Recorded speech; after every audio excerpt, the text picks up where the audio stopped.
Assalamualaikum warahmatullahi wabarakatuh. Innal hamdalillah nahmaduhu wa nasta'inuhu wa nastaghfiruh wa na'udzu billahi min shururi anfusina wa sayyiati a'malina. May yahdihillahu fala mudilla lahu wa may yudlil fala hadiya lahu. Ashhadu an la ilaha illallah wa ashhadu anna Muhammadan abduhu wa rasuluh la nabiyya wa la rasula ba'dah. Allahumma salli ala Muhammad wa ala alihi wa ashabihi wa man tabi'ahum bi ihsani ila yaumiddin. Alhamdulillah, kita bersyukur kepada Allah Subhanahu wa taala karena masih diberikan kesempatan sehingga kita masih bisa melanjutkan aktivitas kita. Salawat serta salam tetap tercurahkan kepada Nabi kita Muhammad SAW. Allahumma sholli alaihi. Yang mana beliau telah menunjukkan kepada kita bagaimana seharusnya kita menjadi orang yang selamat di dunia maupun di akhirat. Kita masih meneruskan materi yang kemarin kita membaca mukadimah, ya. Maka pada pertemuan ini kita akan masuk ke isi kitabnya, ya. Di dalam kitab itu disebutkan bahwasanya kita mulai rukun iman yang pertama, al-imanu billahi, beriman kepada Allah. Makna iman ada beberapa definisi. Di dalam definisi iman ini ada yang mengatakan definisi iman secara bahasa adalah at-tasdiq wal iqrar, membenarkan dan mengakui. Maka kalau mengatakan amantu bikadza, jadi kalau aku mengimani seperti ini, maka sodaktuhu, berarti aku membenarkannya. Wa aqrartu bihi iqraran jaziman, dan aku mengakuinya dengan pengakuan yang tidak ada keraguan. Itu secara bahasa. Adapun makna iman, kalau disebut iman gitu aja, maknanya adalah ya agama ini, ya, agama secara keseluruhan ini, jadi makna Islam. Tapi kalau disebut iman dan Islam, ya, seperti yang di hadis Jibril itu yang panjang itu disebut iman dan Islam, maka Islam itu perkara amalan dohir, ya, syahadat, sholat, zakat, puasa, haji, itu perkara amalan dohir. Maka kalau disebut iman, itu adalah amalan batin, ya. Rukun iman yang ke-6 ini semuanya adalah amalan batin, jadi keimanan. Tapi ketika disebut sendiri, maknanya ya sebut iman itu ya Islam, Islam itu ya iman. Maka di dalam kitab Syekh Shalih Fauzan disebutkan fil Islam wal iman yajtami'u dinu kulluhu. Di dalam Islam dan iman terkumpul agama secara keseluruhan di dalam Islam dan iman, karena saling nggak boleh dipisahkan, ya, nggak boleh dipisahkan. Kemudian ada definisi lain juga dari Syekh Shalih Fauzan, mendefinisikan beliau tentang iman ini secara bahasa tasdik, sama, membenarkan. Adapun secara syar'an, secara syar'i, maknanya adalah tasdiqu bil qalbi, membenarkan di dalam hati. Wa iqraru bil lisan, dan diikrarkan, diucapkan dengan lisan. Wa amalu bil arkan, kemudian konsekuensinya di iman itu, ya, menjalankan dengan, mengamalkan dengan anggota badan. Wa yazidu bit ta'ati wa yanqusu bil maksiyati. Iman itu bisa bertambah dengan ketaatan dan bisa berkurang dengan maksiat. Jadi perbuatan itu mempengaruhi keimanan. Jadi kalau berbuat ketaatan bertambah, kalau berbuat kemaksiatan berkurang. Karena ada kelompok yang mengatakan bahwasanya perbuatan itu tidak mempengaruhi keimanan. Ya, jadi walaupun berbuat ketaatan nggak bertambah, berbuat kemaksiatan tidak berkurang. Itu Murji'ah, kelompok Murji'ah. Jadi perbuatan maksiat tidak mempengaruhi keimanan, perbuatan ketaatan tidak mempengaruhi keimanan. Ya, jadi itu definisi iman. Kalau disebut iman, al-imanu billah, iman kepada Allah, berarti membenarkan, meyakini, ya, adanya Allah, meyakini adanya Allah. Jadi ketika dan beriman kepada Allah ini termasuk usul yang paling utama. Jadi usul yang paling utama. Huwa ahammu usulil iman. Beriman kepada Allah adalah pondasi yang paling penting, wa a'dhamuha, dan yang paling agung. Maka ketika kita meyakini beriman kepada Allah, ya, itu terkandung 4 pokok. 4 pokok. Yang pertama, mengimani adanya Allah. Mengimani adanya Allah, itu yang pertama. Yang kedua, mengimani, ya, tauhid rububiyah. Jadi mengimani keesaan Allah di dalam rububiyah. Nanti kita rinci, ada poin berikutnya itu tentang tauhid rububiyah. Jadi mengimani keesaan Allah di dalam rububiyah. Kemudian yang ketiga, mengimani keesaan Allah di dalam uluhiyah. Nanti poin-poin ini kita jelaskan di poin-poin berikutnya. Kemudian mengimani bahwasanya Allah itu esa di dalam nama-nama dan sifatnya. Ini nanti ada rinciannya. Jadi dikatakan beriman kepada Allah itu terkandung 4 perkara. Yang pertama tadi, mengimani adanya Allah, mengimani keesaan Allah di dalam rububiyah. Yang ketiga, mengimani keesaan Allah di dalam uluhiyah. Dan yang keempat, mengimani keesaan Allah di dalam asma wa sifat. Kita sekarang masuk ke poin yang kedua. Ya, poin yang kedua itu tauhid rububiyah. Tauhid rububiyah. Apa definisi tauhid rububiyah di situ? Ifradullah bi'af'ali, mengesahkan Allah dengan perbuatannya Allah. Ya, af'al itu bentuk jamak daripada fi'lun, fi'lani, af'al. Ya, bi'af'alihi, jadi domirnya kembali kepada Allah. Jadi mengesahkan Allah. Ya, ifrad itu dari kata afroda yufridu ifrad, artinya sama, ya. Jadi tauhid itu dari kata wahada yuwahidu tauhidan, artinya ja'allahu wahidan, menjadikan Allah satu-satunya sebagai sesembahan. Itu makna tentang tauhid. Dan tauhid ini ada yang dibagi 3, ada yang dibagi 2. Ya. Jadi kalau dibagi 3, yang pertama adalah tauhid rububiyah.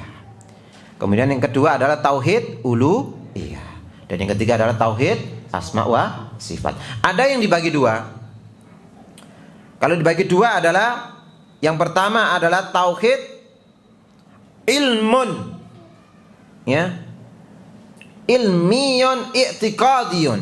Jadi tauhid ilmiyun i'tiqadiyun. Jadi tauhid tentang pengetahuan, keyakinan. Itu tergabung 2 tauhid. Tauhid rububiyah dan tauhid asma wa sifat. Masuk kepada macam pertama, yaitu tauhid ilmiyun i'tiqadiyun. Jadi tauhid tentang apa? Ilmiyun, pengetahuan, ya, dan keyakinan, ya. Makanya tauhid rububiyah ini ya mengarahkan kita untuk bertauhid uluhiyah. Kan kita tahu Allah lah satu-satunya pencipta, Allah lah satu-satunya yang memelihara kita, yang menghidupkan kita, mematikan kita, memberi rezeki kita. Maka kalau kita sudah tahu seperti itu, terus ibadah kita untuk siapa? Ya harusnya hanya untuk Allah, dan itulah tauhid uluhiyah, ya. Maka kalau dibagi dua, yang kedua adalah namanya tauhid amaliyun. Amaliyun atau amalun, tolabun, tuntutan. Jadi kalau tahu kalau Allah itu mencipta, ya kan, Allah itu punya sifat mendengar, melihat, ya, hendaknya kita beribadah hanya kepada Allah. Maka tauhid rububiyah dan tauhid uluhiyah mengarahkan untuk bertauhid uluhiyah. Jadi intinya tauhid rububiyah ini adalah mengisahkan Allah di dalam perbuatannya Allah, ya, perbuatannya Allah. Seperti apa? Mencipta. Apa lagi? Memelihara, ya. Kemudian ya termasuk dengan mati lampu ini ya. Ya ini kita meyakini, jangan ini karena iya itu sebabnya, tapi ini kehendak Allah, ya, kehendak Allah, ya. Jadi semua yang terjadi ini tidak luput dari kehendak Allah, dan barusan yang terjadi itu sudah tertulis 50.000 tahun sebelum diciptakan langit dan bumi. Itu nanti ada rukun iman yang ke-6. Jadi setiap kejadian itu nggak luput dari apa? Tapi takdir itu setelah terjadi. Karena ada orang itu kalau takdirnya begini, nggak punya nggak kerja, itu kan nanti ada bab tentang itu roja, ya, di sini ada tawakal, bab tentang tawakal. Maka tauhid rububiyah ini ya adalah mengesahkan Allah di dalam perbuatannya. Kemudian pembagian tauhid seperti ini, ya, di mana dalilnya pembagian tauhid seperti ini? Ya, dalilnya dari istiqra utam, ya. Jadi membaca Quran, apa itu dalil-dalil dari Quran, dari hadis, kemudian disimpulkan. Itu namanya istiqra utam, ya. Membaca secara sempurna, secara keseluruhan, kemudian disimpulkan. Ya seperti ini kalau belajar nahwu, ya, kalimat itu ada ismun, fi'lun, dan harfun, seperti itu. Kemudian di ilmu usul fiqh ada 5, ya, hukmu taklifi, ya, hukmu taklifi ada 5. Itu istiqra namanya, istiqra. Ada dalil-dalilnya, kemudian disimpulkan oleh para ulama, ya.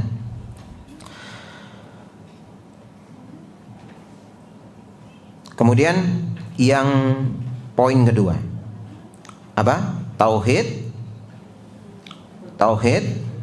uluhiyah. Apa kalau tauhid uluhiyah di situ? Ifradullahi bil ibadah. Mengesahkan Allah di dalam ibadah. Ya. Jadi kata Allah sendiri dan kata uluhiyah ini dari fi'il aliha ya'lahu, ya, ilahatun, ya, ilahatun. Jadi dari kata aliha ya'lahu, uluhiyah. Artinya apa? Idza ubida ma'al mahabbati wa ta'zimi. Jadi sesuatu yang diibadahi dengan kecintaan dan pengagungan. Jadi beribadah bukan karena terpaksa, tapi dengan kecintaan dan pengagungan. Jadi intinya tauhid uluhiyah itu tauhid ibadah. Mengesahkan seluruh ibadah kita ini hanya untuk Allah. Kemarin kita baca surat apa itu, ya? Qul inna sholati wa nusuki wa mayahya wa mamati lillahi rabbil alamin. Surat apa kemarin? Al-An'am ya. Ayat 180 berapa itu ya? Ya. Jadi katakanlah kepada orang kafir, sesungguhnya salatku, sesungguhnya apa? Ibadahku, atau ditafsirnya sembelihanku, hidupku, matiku hanya untuk Allah, Rabb sekalian. Jadi intinya tauhid uluhiyah adalah tauhid ibadah. Ya, tauhid ibadah. Seperti apa ibadah itu? Seperti sholat, ya, seperti menyembelih, ya, seperti menyembelih, ya, menyembelih untuk nggak boleh menyembelih untuk pengagungan kepada selain Allah, ya, seperti takut, berharap, seperti itu. Maka sekarang definisi ibadah, karena ini adalah tauhid ibadah. Sekarang kita masuk kepada definisi ibadah. Apa ibadah itu? Ibadah itu secara bahasa adalah tadallul, ya, secara bahasa adalah tadallul. Tadallul itu apa? Merendahkan diri. Wal khudu, dan apa? Tunduk, ya, merendahkan diri, tunduk dengan penuh kecintaan dan pengagungan. Itu ibadah secara bahasa. Jadi apa? Tadallul wal khudu, ya, secara bahasa adalah merendahkan diri dan tunduk secara sempurna.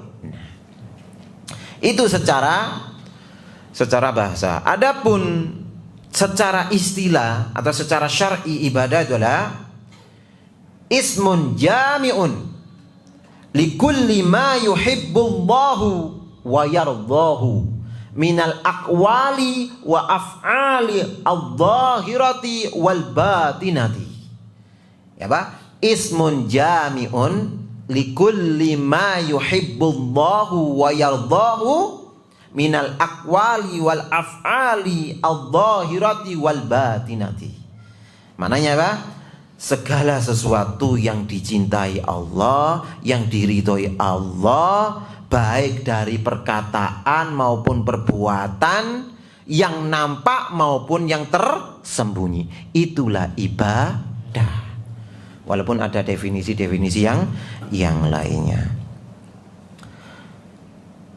Maka termasuk ibadah adalah al-amru bil ma'ruf.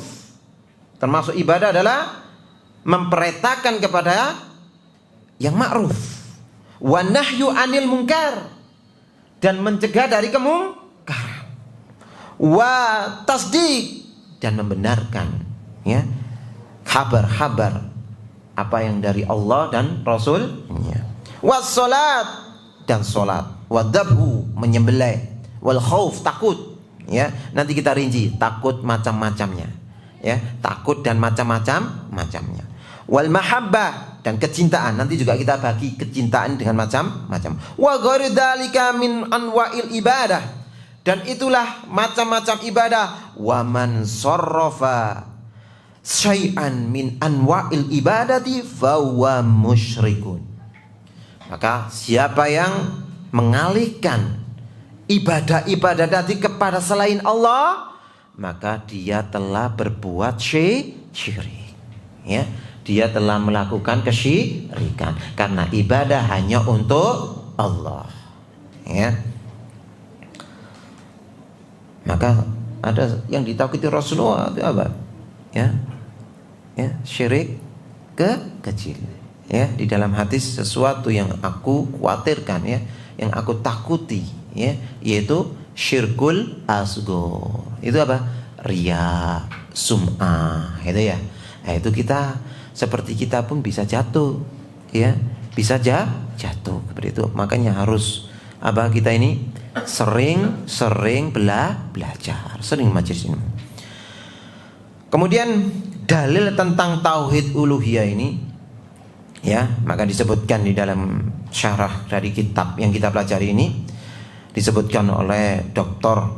ya Khalid Mahmud Al-Juhani, ya, yang mensyarah kitab ini adalah, kata beliau, kullu ayatin au hadisin fihi amrun bil ibadati au bit tauhidi au nahyun ani syirki au nabduhu fawa dalilun ala tauhidil uluhiyati. Setiap ayat, setiap hadis yang memerintahkan untuk ibadah, yang memerintahkan untuk mengesahkan Allah, yang melarang untuk berbuat kesyirikan, maka semuanya itu adalah dalil tentang tauhid uluhiyah.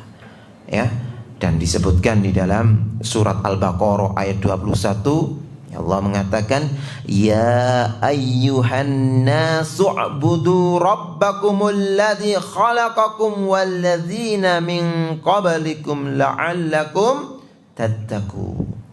Wahai sekalian manusia, u'budu. Ini perintah untuk beribadah. U'budu, beribadah Allah. Kepada siapa? Rabbakum. Beribadahlah kepada Rabb kalian. Siapa Rabb kalian? Alladzi khalaqakum, ya, yang menciptakan kamu. Nah, itu tauhid rububiyah itu ya, mencipta. Allah mencipta, ya, diingatkan. Jadi Allah ketika memerintahkan untuk bertauhid uluhiyah diingatkan. Itu yang disuruh disembah, disuruh diibadahi, disuruh diesahkan itu adalah Rabb yang menciptakanmu. Dan mencipta ini tauhid rububiyah, ya. Maka ketika Allah memerintahkan di sini untuk bertauhid uluhiyah, Allah ingatkan dengan apa? Bahwasanya kamu itu Allah yang menciptakan. Makanya beribadah hanya kepada Allah. Dan bahkan apa? Walladzina min qablikum. Dan juga umat-umat sebelum kalian, ya. Sebelum umatnya Nabi kita, itu pun yang menciptakan Allah. Tujuannya apa? La'allakum tattaqun. Agar kalian bertakwa. Ya, ini dalil tentang tauhid uluhiyah. Ya. Kemudian di ayat An-Nisa ayat 36 Allah mengatakan wa'budullaha wa la tusyriku bihi syai'an. Dan sembahlah Allah dan janganlah sekutukan Allah dengan sesuatu pun. Ya, jangan sekutukan Allah dengan sesuatu pun, sedikit pun. Ya, ini perintah untuk mengesahkan Allah di dalam ibadah. Bahkan setiap rasul yang diutus oleh Allah, ya, disebutkan di dalam surat An-Nahl ayat 36 Allah mengatakan, walaqad ba'atsna fi kulli ummatin rasulan an i'budullaha wastanibut taghut.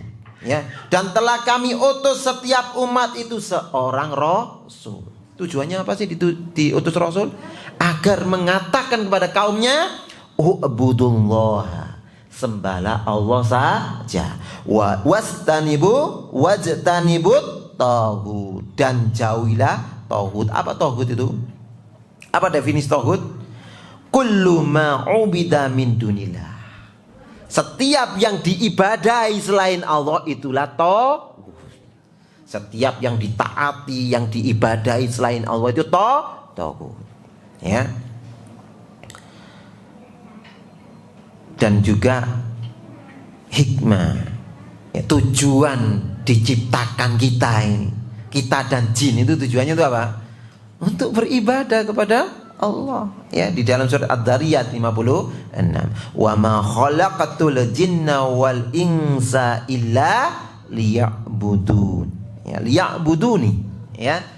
Jadi tidaklah aku menciptakan jin dan manusia melainkan agar mereka semuanya itu beribadah kepadaku. Dan arti ya'buduni adalah yuwahhiduni, mengesahkan aku. Ya, mengesahkan aku. Itulah tauhid uluhiyah. Kita masuk kepada tauhid yang ketiga. Apa? Nah, kita nggak meluas ya. Ini pembahasan luas. Ini jadi satu kitab kan ya. Ini pembahasan tauhid asma wa sifat. Kita bahas poin-poinnya secara ringkas saja. Yang penting paham ya. Yang penting paham. Apalagi ini pokok ya. Ini pokok 6 ini pokok akidah. Ya, pokok akidah ya. Sebelum nanti kita kalau selesai kitab ini kita lanjutkan ke Usulusan Imam Ahmad ya. Di situ juga ada pokok-pokok keimanan ya. Adapun tauhid asma'i was sifat itu adalah apa di dalam kitab itu? Huwa ifradullahi bima samma wa wassafa bihi nafsahu fi kitabihi wa ala lisani rasulihi sallallahu alaihi wasallam. Ya. Jadi poin yang ketiga adalah tauhid asma wa sifat. Apa tauhid asma wa sifat itu? Mengisahkan Allah dengan yang apa itu?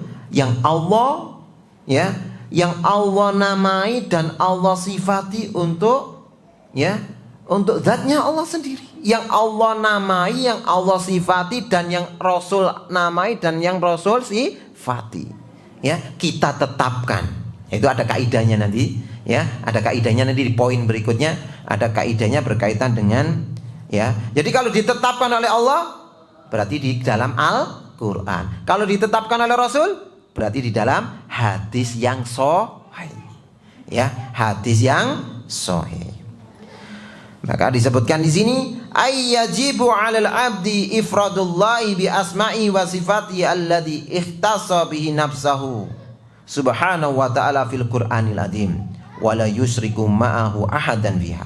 Maka wajib ya bagi seorang hamba mengesahkan Allah di dalam nama-nama dan sifat. Maksudnya gini, tidak ada selain Allah ya yang memiliki nama dan sifat yang sempurna.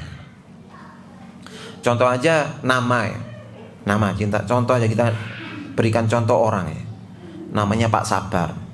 Ya, namanya Pak Sabar, Pak Syukur dia. Ya, pernah enggak dia itu enggak bersyukur? Pernah enggak orang yang namanya Pak Sabar itu marah? Ya, pasti pernah. Ya, pasti pernah. Nah, itulah manusia. Itulah manusia. Enggak sempurna. Tetapi Allah ya, nama dan sifatnya ya. Sifat-sifatnya, namanya sempurna. Ya. Tidak ada yang sebanding dengan Allah. Jadi walaupun ada kesamaan. Jadi kesamaan ya. Ada kesamaan penyebutan. Seperti gini. Allah hidup. Manusia juga hidup? Yes. Apakah sama hidupnya Allah dengan hidupnya makhluk? Ya sama. Hidup kita diawali dari enggak ada ketiadaan. Kemudian hidup, kemudian mati, ya kan? Seperti itu kan? Nah, itu manusia. Sama-sama hidup. Tapi Allah sempurna. Ya, Allah sempurna. Itulah berkaitan. Maka asma Allah sifatuhi namanya sifatnya adalah kaidahnya adalah tauqifiyatun. Ya, apa tauqifi itu? La majala li aklibiyah. Jadi untuk menetapkan nama dan sifat ini ya nggak ada tempat untuk akal. Akal ini nggak bisa menjangkau Allah, nggak bisa. Ya, akal ini tidak bisa menjangkau Allah. Bahkan makhluknya aja, makhluk Allah kita nggak bisa jangkau. Apalagi Sang Pencipta. Jadi sama dalam penyebutan itu tentu nggak sama di dalam hakikatnya. Ya, tentu nggak sama di dalam hakikatnya. Maka ada kaidah di dalam masalah ini ya. Nanti kita sebutkan. Ada beberapa kaidah di dalam asma wa sifat. Jadi penetapannya itu yang pertama adalah ya at-thariqul awal, penetapannya itu adalah dengan Al-Qur'anul Azim. Jadi nama dan sifat Allah itu ditetapkan di dalam Al-Qur'an. Kemudian yang kedua at-thariqus tsani ditetapkan di dalam hadis yang sahih. Ya. Di hadis yang sahih. Maka di sini yang pertama yang perlu diperhatikan di dalam kaidah asma wa sifat itu ya, kaidah yang pertama ada dua kaidah. Bahwasanya asmaullahi kulluha husna. Nama-nama Allah itu semuanya husna, terbaik. Ya, terbaik, ya. Jadi paling terbaik. Itu nama-nama Allah, ya. Kemudian ya ini dicontohkan di sini. Ya, Al-Hayyu itu hidup, tadi saya sudah contohkan ya, sama-sama hidup. Manusia hidup, ya Allah hidup, nggak sah sama. Begitu juga ilmu, dicontohkan di sini ilmu. Al-alim, al-ilmu. Allah punya ilmu, kita punya ilmu. Apa sama kita dengan Allah? Enggak sama. Kita berilmu diawali dengan ketidaktahuan. Dan bahkan bisa nanti, ya naudzubillah min dzalik ya. Kalau kadang-kadang orang kalau tua itu pikun, ya kan? Kalau tua banget itu apa? Hilang keingatannya, hilang. Itu manusia. Ilmunya manusia itu apa? Terbatas. Sedangkan ilmunya Allah sempurna. Ya. Ini tentang bahwasanya asma Allah semuanya itu husna. Kemudian poin yang kedua adalah asmaullahi khairum mahsuratin bi'adadin muayyanin. Nama-nama Allah itu tidak dibatasi. Ya, walaupun ada hadis mengatakan sifat ya nama Allah ada 99, itu tidak membatasi. Ya, berarti setiap nama itu mengandung sifat, tapi tidak semua sifat itu mengandung nama. Itu kaidahnya. Setiap nama Allah itu mengandung sifat, tapi tidak semua sifat itu tidak semuanya mengandung nama. Ya, itu qaid yang kedua. Tapi kita nggak terlalu luas ini, nanti insya Allah semoga diberikan waktu ya. Nanti ada kitab yang bagus untuk membahas. Salah satunya ya mungkin sebelum ke akidah wasitiyah ada namanya Qaidul Muslah. Ya, Qaidul Muslah ini ditulis oleh Syekh Al-Utsaimin, ya, Qaidul Muslah yang membahas khusus tentang tauhid asma wa sifat. Kemudian yang paling penting, ini berkaitan, ini keyakinan yang harus kita pegang. Tapi ada faidah di dalam tauhid asma wa sifat ini. Apa? Jadi kita mempelajari tauhid asma wa sifat ini semakin yakin itu harusnya semakin muraqabah. Semakin takut Allah Maha melihat. Berarti kita senantiasa diawasi oleh Allah. Allah Maha mendengar. Jadi Allah senantiasa dengan sifat kesempurnaannya selalu mendengar apa yang kita lakukan, yang kita ucapkan. Maka hendaknya kita belajar tauhid asma wa sifat ini menjadikan kita ini muraqabah, merasa diawasi oleh Allah. Itu pengaruhnya. Ya, pengaruhnya. Ya, makanya ketika kita sendirian ini kan kadang-kadang nggak tahu orang kan, tapi kita tahu Allah Maha melihat, mengawasi kita, melihat kita, mendengar kita. Itu pengaruhnya kita belajar tauhid asma wa sifat. Salah satunya ketika diberi kabar hadis yang sahih, Allah turun di sepertiga malam. Tapi nggak boleh ya mengatakan turunnya Allah sebagaimana turunnya makhluknya, itu pun nggak boleh ya. Tetapi ketika kita tahu seperti itu, kita nggak malas. Sepertiga malam kita bangun, ya kan? Jadi keyakinan seperti itu membuat kita itu semakin muraqabah, semakin yakin dengan apa yang difirmankan oleh Allah, disabdakan oleh Rasulullah SAW. Bukan sekedar buat keyakinan saja, tetapi ada pengaruh pada diri kita. Ya, jadi semakin belajar tauhid asma wa sifat ini semakin merasa diawasi oleh Allah. Ya. Kemudian kita masuk, kita nggak meluas ya, makanya kita nggak meluas di sini. Ya, intinya di sini di dalam kaidah asma wa sifat ini, ya, intinya adalah kita menetapkannya, ya. Jadi kaidahnya adalah isbatan bila tamsil. Ya, kita tetapkan tapi nggak boleh mempermisalkan, nggak boleh. Ya, jadi nanti ayat-ayat tentang sifat ya nggak boleh mempermisalkan dengan makhluk.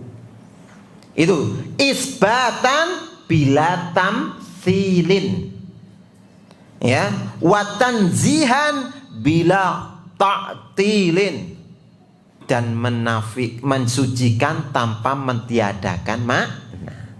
Ya, kaidahnya apa? Isbatan bila tamsil, menetapkan tanpa menyerupakan, mempermisalkan. Watanzihan bila ta'til, tanpa mentiadakan makna. Ya, yakini ini sampai kita meninggal, dan keyakinan ini mempengaruhi diri kita. Kayak tadi ya. Jadi mempengaruhi kita lebih muraqabah. Kita merasa diawasi oleh Allah. Kayak gitu ya. Kemudian poin berikutnya.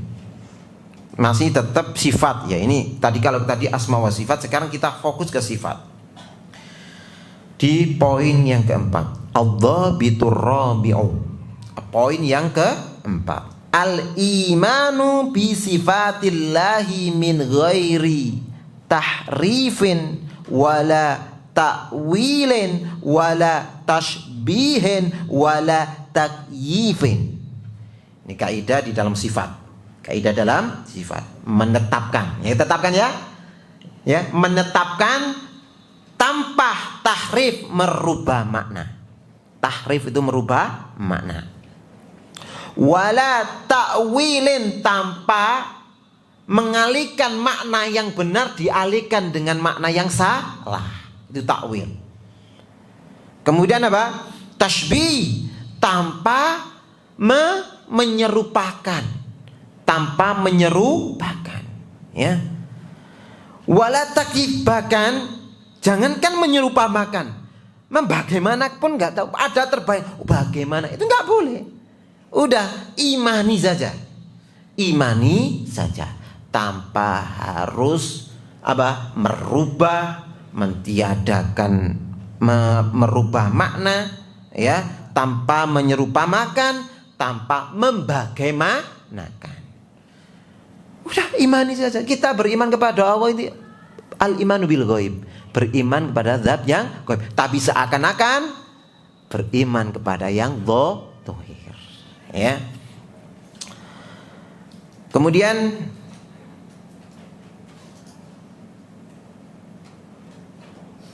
maka kaidah yang pertama tadi apa? Ya, ini ada kaidah lagi di dalam sifat, sifat ya. Yang pertama tanzih. Karena ayatnya itu kan urutannya tanzih di dalam surat Asy-Syura ayat 11. Kan gini ayatnya, laisa kamitslihi syai'. Berarti apa yang didulukan? Tanzih. Disucikan, Allah itu enggak serupa. Allah itu enggak serupa. Ya, kemudian ditetapkan wa huwas samiul basir. Ya, dan dia Allah Maha mendengar, Maha melihat. Tapi tanzih dulu. Jadi ketika sebelum menetapkan enggak sama. Ketika mendengar sami, jangan samakan sami'nya Allah dengan sami'nya makhluk, karena tanzih dulu. Ya, tanzih dulu. Jadi ketika sudah disebutkan sami, ya enggak serupa. Ya, karena Allah enggak sama, laisa kamitsli syai', ya. Dan pendengaran makhluk dan Allah kan enggak sama. Kalau pendengaran kita terbatas, tapi Allah sempurna. Pokoknya kalau sifat dan asmanya Allah sempurna. Ya. Ini tanzih. Yang pertama tanzih. Kemudian yang kedua isbat. Ditetapkan. Ya, ditetapkan, yaitu as-sami wal basir. Ya. Kemudian setelah itu, ya, tidak terlalu, yakni qad utam'i an idraki hakikati kaifiyati sifati lillahi ta'ala lianna idrakal makhluqi lidzalika mustahil. Karena kita ini jadi qad utam'i itu memutus, jadi keinginan tahu. Ya, keinginan waktu di dunia ini, ya, keinginan pengen tahu detailnya Allah. Ya enggak bisa. Ya enggak bisa, ya. Karena Allah enggak sama. Jadi yang pertama tapi ya, tanzih, isbat, kemudian apa? Qat'u apa? Qat'u tam'i. Jadi memutus sudah keinginan pengen tahu hakikatnya, ya. Pengen tahu hakikatnya. Kenapa alasannya? Li'anna idrakal makhluk. Karena makhluk ini, ya, makhluk ini tidak bisa mencapai, ya, mengetahui hakikatnya Allah. Bahkan saya sebutkan tadi, makhluknya Allah yang di langit aja kita nggak bisa jangkau, ya. Apalagi yang mencipta. Wis imani Allah itu sempurna. Imani apa yang disebutkan oleh Allah dalam Al-Quran tentang asma dan sifatnya, tanpa apa tadi? Tanpa merubah, tanpa, ya, mengalihkan makna, tanpa menyerupakan, tanpa membagaimanakan. Iman ini sampai meninggal. Kita pegang akidah ini sampai meninggal, tapi ada pengaruhnya pada diri kita ketika kita belajar seperti itu. Apa tadi? Semakin muraqabah, merasa diawasi oleh Allah. Ya. Nah, kita memang nggak usah melebar di hal ini. Kita masuk ke macam-macam ibadah. Ini lebih penting ini ya. Maksudnya di pembahasan ini. Nanti kita, soalnya tauhid asma wa sifat nanti ada kitab khusus berkaitan dengan itu. Kita masuk ke bab tentang macam-macam ibadah. Ya. Jadi disebutkan apa? Ad-dhabitul khamis. Poin yang ke-5. Al-ibadatu arba'atu aksamin. Jadi al-ibadatu arba'atu aksamin. Ibadah itu ada 4 macam. Tadi apa definisi ibadah secara bahasa? At-tadallul wal khudu, merendahkan diri dan tunduk. Sedangkan secara syar'i istilah apa? Segala sesuatu yang dicintai oleh Allah, yang diridhoi oleh Allah, baik dari perkataan maupun perbuatan, ya, secara zahir maupun batin. Sekarang ibadah dibagi 4. Yang pertama apa? Ibadatun badaniyatun.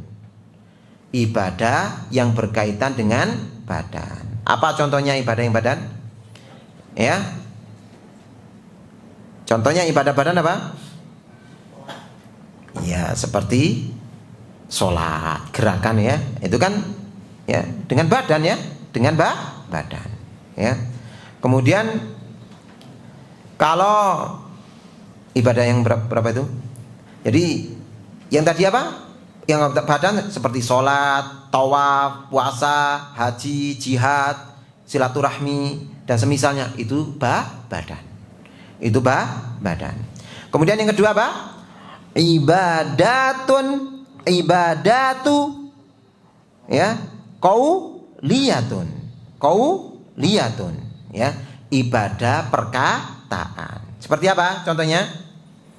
Kalhamdi, memuji Allah, tahlil, membaca tahlil la ilaha illallah, wa tasbih, bertasbih, takbir ya, bertakbir, istighfar, membaca Quran, berdoa, mengucapkan salam dan menjawab salam. Itu semuanya ibadah qauliyah. Kemudian yang ketiga ibadah apa? Ibadatun apa? Maliyatun. Seperti apa? Ya, ibadah yang berkaitan dengan harta. Kazakati, membayar zakat ya, baik zakat fitrah ataupun zakat mal ya. Kemudian sedekah, kemudian nafkah, memberi nafkah. Kemudian ya semisal dengan lainnya yang itu membutuhkan uang. Kemudian yang keempat adalah ibadatun qalbiyatun, ibadah hati ya. Dan ini ibadah hati ini adalah yang sangat penting. Al ibadatul ladzi yaqumu biha qalbu, ibadah yang berkaitan dengan hati ini, wahia asasul a'mal, ini pondasi amal. Ini pondasi amal. Karena yang menggerakkan kita, lisan kita, anggota tubuh kita, menggerakkan kita bisa bersedekah apa? Hati. Maka disebutkan di sini ibadah hati itu wahia asasul a'mal, pondasi dari semua ibadah tadi. Ya. Seperti mahabbah, mencintai, ya, wal khudu, tunduk, isti'anah, memohon pertolongan, istighosah, memohon pertolongan dalam kondisi sulit, wal khauf, takut, wal roja, berharap, inaba, bertobat, khosyah, takut juga, rohbah, wa tawakal ya, dan semisalnya ya. Itu adalah ibadah hati ya. Manakala ibadah hati ini benar, insyaallah ibadah-ibadah lainnya juga akan benar ya. Maka ibadah hati ini yang pertama tadi apa? Mahabbah. Ya, langsung saya singkat aja ya. Pengertian tentang mahabbah itu ada 3. Yang pertama adalah mahabbah dengan kecintaan, mahabbah ibadah. Jadi mahabbah ibadah. Ya. Jadi mahabbah yang pertama ini adalah mahabbah yang harus diperuntukkan hanya untuk Allah. Ya. Beribadah dengan penuh kecintaan. Jadi cinta ibadah hanya kepada Allah. Ya. Jadi dullun wa khudu'un lil mahbub. Jadi merendahkan diri, tunduk pasrah kepada yang dicintai, hanya kepada Allah. Kepada selain Allah nggak boleh. Maka mahabbah yang pertama ini hanya untuk Allah. Kemudian ada mahabbah yang tabiat, ya. Tabiat cinta anak, ya, cinta istri, ya.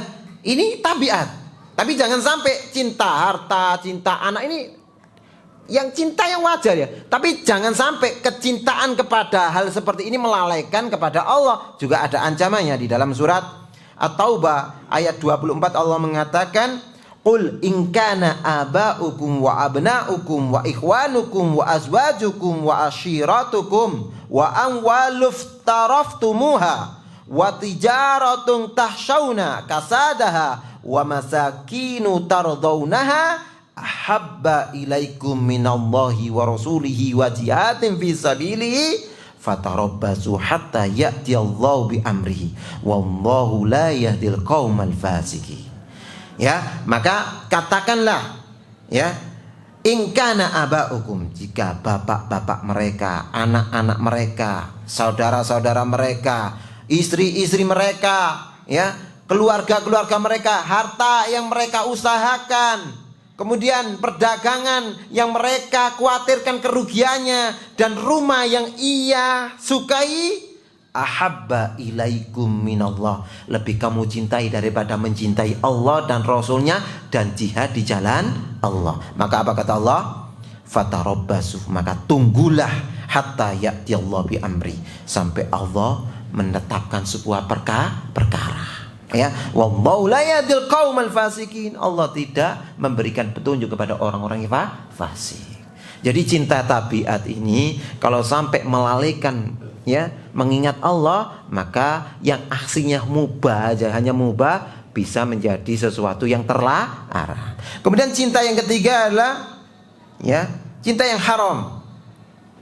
Ya, cintanya laki-laki kepada perempuan yang bukan mahramnya. Ini cinta yang terlarang.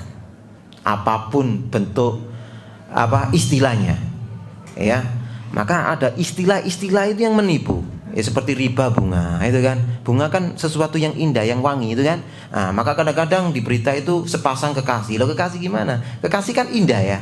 Kenapa nggak diberikan sepasang pezina? Ya, itu ya, sepasang pezina. Karena sebelum menikah. Jadi ada kata-kata yang sebutannya indah tapi maknanya, ya, buruk, ya, buruk, ya. Jadi kadang-kadang orang mengatakan, ya, kata-kata putus. Ya, kata-kata putus kan dari perbuatan itu nyambungnya secara syar'i itu kan. Jadi kalau putus sebelum ada ikatan syar'i namanya tobat dan harus disegerakan. Kalau tobat kan harus segera. Nah, ya. Ini penyakitnya, ya, anak yang sudah mulai dewasa, ya.